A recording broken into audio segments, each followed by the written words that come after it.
Hi guys! So for today's video ay may share na naman ako sa inyong panibagong loan application. At since nakita ko to sa may wall ko, i-try na natin agad dahil alam kong marami na ding nakakakita sa inyo na to. At huwag nyo munang i-install. Hayaan nyo muna akong reviewin to para sa inyo. At para malaman nyo din kung legit or hindi. So dito nga is kung ang niloan daw natin is 30,000 pesos, ang repayment lang is 31,680.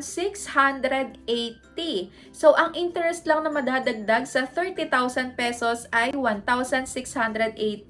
Mukhang maganda. So, syempre, madami sa inyong malilin lang dito at marami ding magtatry. So, ako muna magtatry sa inyo, kaya mag-a-apply na ako agad. So, itong loan app na to is may 4.7 na ratings. Ang taas din. At ang pangalan ng app na to is Pera-Apo.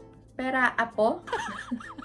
So, kayo nang bahala. At dito is, ayan, magsa-sign up na ako. Phone at OTP. Tapos, click lang natin tong read and agree sa kanilang privacy policy at register na agad. So, dito is 24/7 nga ang kanilang loan service. So, kahit gabi, nag-a-approve sila. Try natin. So, syempre, hindi ako gabi mag-a-apply. Ayan. So, itong loan daw ay 3 steps lang. Pwedeng makapag-loan ng 3,000 pesos up to 20,000 pesos. Siguro for first-time user, up to 20,000 pesos. At ang loan terms ay pwedeng bayaran na hanggang 1 taon. At annual interest rate na 10 to 36%. Syempre, isang ID lang daw ang kailangan.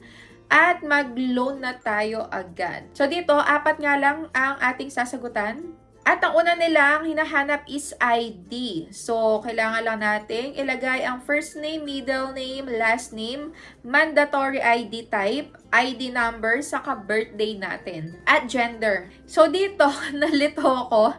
May lumabas na Chinese na ewan ko kung anong kwan yan. Di ko alam kung ano pipiliin ko dyan. So, mini-mini mo lang ako. At eto na ang lumabas. So, ayun, ang hinahanap na ID is SSS, Passport, PhilHealth, Driver's License, the Voter's ID, UMID, Postal, PRC, GSIS, Pag-ibig, UMID, National ID. So, yun yung mga kailangan. Pag wala ka ng isa sa mga to, is hindi ka pwedeng mag-apply. Pero kahit meron ka, huwag ka muna mag-a-apply. Patapusin mo muna ako.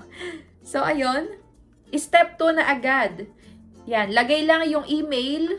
Make sure daw na tama yung email address mo at active pa din yun. Nakaka-receive ka pa din ng mga emails. So, next is sa may company name naman, kung saan ka nagtatrabaho, tapos Facebook account mo. Since walang nakalagay na optional is kailangan mo tong lagyan. So, yon monthly income, may pamimilian lang dito, tapos employment type, education level, marital status, children number, tapos residence address. Parang meron tong same na process. Di ko lang sure. Pero parang meron talaga.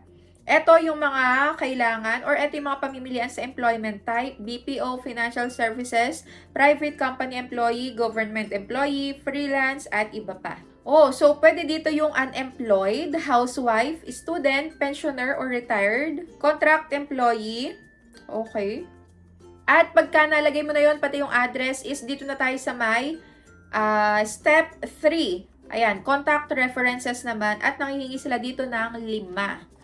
So, ayun, lagay lang yung relationship kaano-ano, tapos pumili ka na ng 5 mong contact references. Pero make sure na lagi mong i-inform lahat ng mga contact references na ilalagay mo sa kahit na anong loan app na ina-applyan mo. So, ayun, next na, step 4, sa payment details na, dito mo na matatanggap yung ilo-loan mo. Pwedeng bank account, e-wallet, at ML or RD pawn shop. Sa may bank account, kung type mo is pipili ka lang dito ng banko mo at lagay mo yung account number. Pero mas safe yung e-wallet. Ayan, pwede yung e-wallet sa may GCash. Ayan, dito naman sa may M. Luwelier at RD pawn shops para sa may offline. Yan. At eto na ha, after ng payment details, lumabas na yung loan details. So, ang tanong, legit nga ba na makakatulong sa inyo or ibabaon lang tayo sa jutang? So, eto, nahati ng 2 schedule. Sabi na nga ba, may kamukha tong process eh. Same na same. So, dito sa may first schedule nga, ang babayaran mo na is 3,000 pesos. Kasi yun yung loanable amount na ibinigay sa akin. So, ayun, meron ditong service fee na 630 pesos, management fee na 420 pesos, at transfer fee na 80 pesos. So, dito, dun sa may first interest is walang nakalagay na interest. At yung net proceeds natin, yung matatanggap is 1,870 na lang out of 3,000 pesos. So, almost half din yung natanggal dito. Tingnan natin sa second schedule kung magkano lang babayaran natin.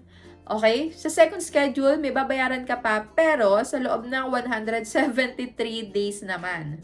At may good news pa sila dito, mawi-waive na daw to pagka nabayaran mo na yung first schedule on time. Ayun. So, ayun, kayo na ang mag-decide kung kayo ay mag-a-apply dito. Pero, basahin ko muna yung kanilang credit agreement. So, dahil kulay green ang kanilang application, imbis na agreement na. Tatawa ba kayo? Hindi. Ako natawa ko ng slide. So, ayun, credit agreement. So, basahin ko, hanapin ko dito yung loan details. Ayan, may nakalagay dito is 0.5 interest. Kaso lang, wala yung loan disclosure na loan details talaga dito sa kanilang credit agreement. So, wala yung loan disclosure dito. Wala talaga. At, ayun, X na X ako dito sa may Apo na to. Apo. So, buti na lang meron silang delete account. So, ayun, nag-delete account ako.